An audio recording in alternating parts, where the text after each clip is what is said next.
Samajwadi party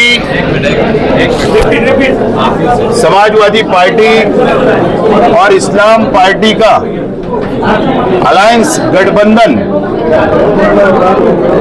ये 15 दिन पहले हमने घोषणा की थी, ऐलान हुआ था और मालेगांव सेकुलर फ्रंट हमने उसका नाम रखा।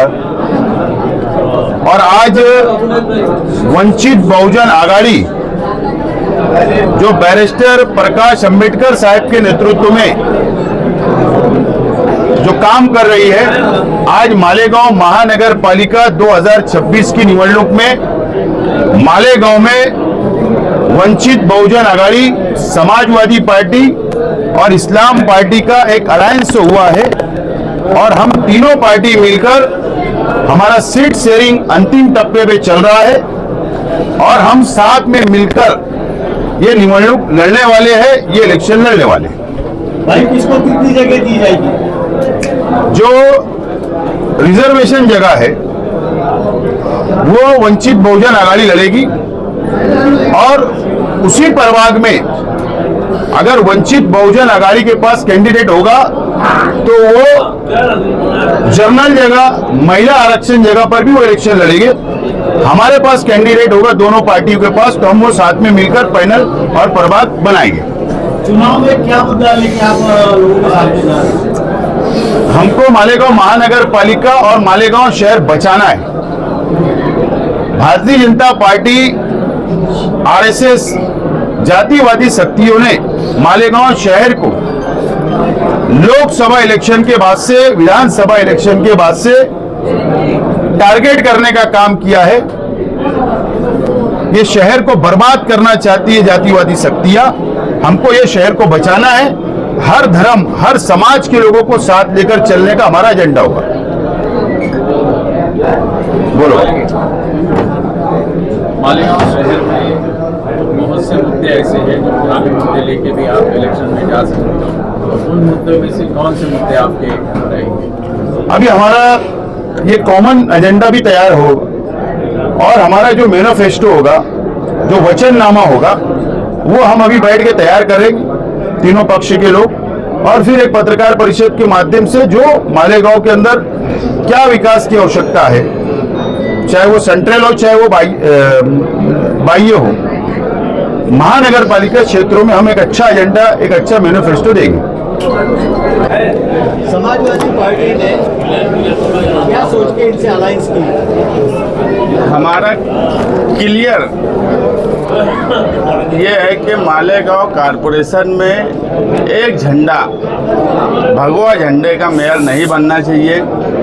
सभी विचारधारा, उसमें ब्लू झंडा भी हो, हरा झंडा भी हो, लाल झंडा भी हो, तिरंगी सेकुलर लोगों का इक़्तिदार होना चाहिए। क्योंकि मालेगांव को बार बार सिर्फ इसलिए टारगेट किया जाता है कि यहाँ पर बड़ी मेजॉरिटी मुसलमानों की है और कोई भी बीजेपी का आदमी कारपोरेशन में आके बैठ जाता और मामूली मामूली बातों को लेकर मालेगांव शहर की, यहाँ तक कि हमारे मालेगांव की औरतें, उन पे केस बना दिया जाता, उनको जेल में डाल दिया जाता। ये हमारे सामने बहुत बड़ा सवाल है और आने वाला वक्त महाराष्ट्र में एसआईआर का है, तो हमको कहीं ना कहीं ये लगता है कि मालेगांव को एसआईआर के नाम से भी बहुत परेशान किया जाएगा और मसले भी कारपोरेशन के में बनाए जाते और उसका हल भी कारपोरेशन में रहेगा। इसलिए हम ऐसी विचारधारा के साथ कारपोरेशन में जाना चाहते हैं कि किसी भी जात धर्म के लोगों को परेशानी ना हो। जब भी अलायंस होता है तो सबसे ज्यादा खिंचातान सीटों को लेकर होती है। क्या आप सब एक बात हुए हैं कि सीटों के बंटवारे को लेकर? हमारा ऐसा है कि हमारा अलायंस विश्वास पर है। अगर हम आज बोलें कि ये वाली सीट पे हम लड़ेंगे तो ज़्यादा फायदा होगा तो मान लिया जाता। हमको लगता है कि नहीं, इस पे इनके सिंबल के लड़ने से ज़्यादा फायदा होगा तो वो मान लिया जाता और हमें यही विश्वास बहुजन आघाड़ी वालों से।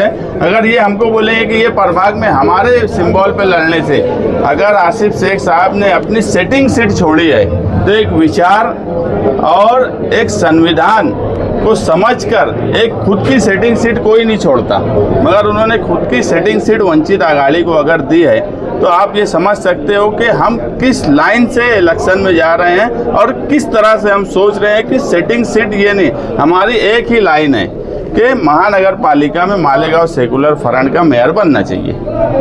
एकीकडे तर वंचितची जी बहुजन आघाडी प्रकाश आंबेडकर साहेबांनी काँग्रेससोबत मुंबईला करता इतर ठिकाणी तुम्ही इथे समाजवादी पार्टी आणि इस्लाम पार्टीसोबत का जाण्याचा निर्णय घेतला? आमचं कारणच स्पष्ट आहे, आमची आयडिओलॉजी एक आहे आणि शहरातील जे मुद्दे असतील किंवा जातीवादी शक्तींचा जो मुद्दा आहे, आमचा प्रायोरिटीचा अजेंडा आहे भाजप RSSला सत्तेपासून दूर ठेवणे।